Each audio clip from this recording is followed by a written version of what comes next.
Chegar ao topo do ciclismo profissional é algo quase sobre-humano.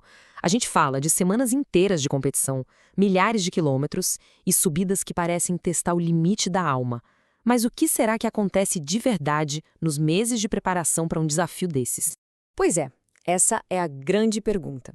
E a resposta, como a gente vai ver, talvez seja bem diferente do que a maioria de nós imagina. Sabe aquela imagem que vem na cabeça? Do atleta se destruindo todo santo dia, sem descanso, sempre no limite máximo? Então, a ciência por trás da alta performance conta uma história bem mais estratégica. E olha, surpreendente. Ok, vamos mergulhar fundo nisso. A nossa análise de hoje se baseia num estudo científico fascinante, que nos dá uma visão, assim, super rara e detalhada da preparação de um ciclista de elite.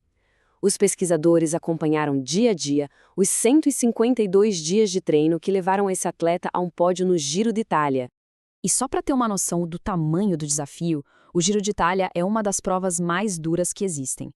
É uma maratona de 3 semanas que não testa só a força, mas a capacidade de recuperação do corpo. Se preparar para isso é, ao mesmo tempo, uma arte e uma ciência. E a primeira grande revelação que esses dados mostram, bom, ela já quebra totalmente aquele mito do treino sem parar. O segredo não parece estar na força bruta, e sim num ritmo muito, muito inteligente. Dá uma olhada nesse gráfico. Ele mostra a carga de trabalho de cada dia ao longo de todo o período. O que salta aos olhos não são picos constantes de esforço. Pelo contrário, é um padrão claríssimo de sobe e desce. Dias de carga altíssima são seguidos por dias de carga bem mais baixa. É um ritmo, uma cadência. O estudo deixa essa diferença bem clara. Os dias difíceis tinham mais de 4 horas de pedal, uma carga de trabalho absurda e intensidade lá em cima. Já os dias fáceis eram totalmente dedicados à recuperação, com intensidade e carga bem baixinhas. A chave de tudo era essa alternância. Agora, olha só que interessante essa citação direta do estudo.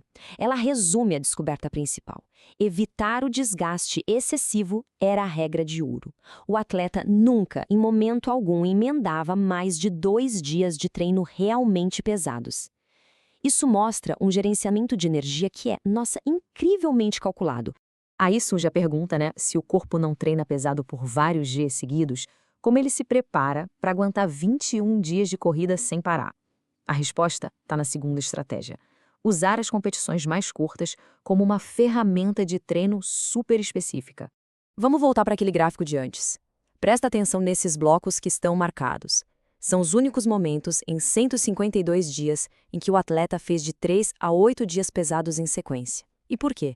Simples. Ele não estava treinando. Ele estava competindo em provas menores. Isso aqui ilustra de uma forma brilhante um conceito básico do treinamento esportivo. O princípio da especificidade.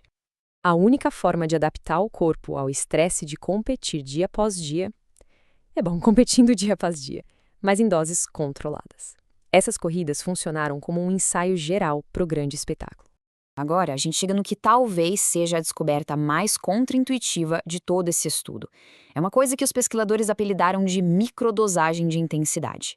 Esses 2 gráficos mostram quantas sessões de treino tiveram uma certa duração e intensidade média e alta. O que é chocante é a quantidade de barras ali no comecinho, do lado esquerdo. Muitas, mas muitas sessões tinham só alguns minutinhos de esforço intenso de verdade. Para ser mais exato, 29 sessões de treinamento tiveram apenas de 1 a 9 minutos de trabalho em alta intensidade. Parece quase nada, né? E isso levanta uma questão fascinante.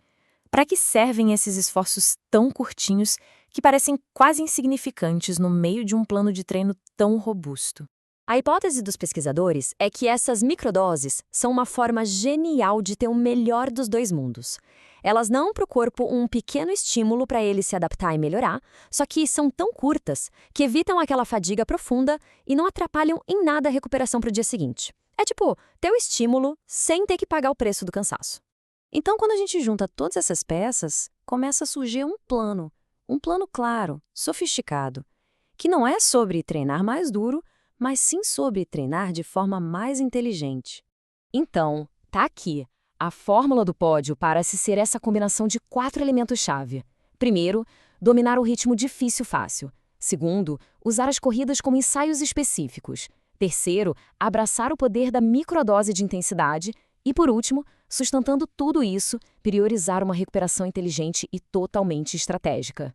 E isso tudo deixa a gente com um último pensamento, uma provocação final. No universo da alta performance, onde todo mundo treina pesado, talvez a verdadeira vantagem competitiva não esteja no quanto de trabalho alguém consegue fazer, mas sim na maestria de quão bem e quão inteligentemente essa pessoa consegue descansar.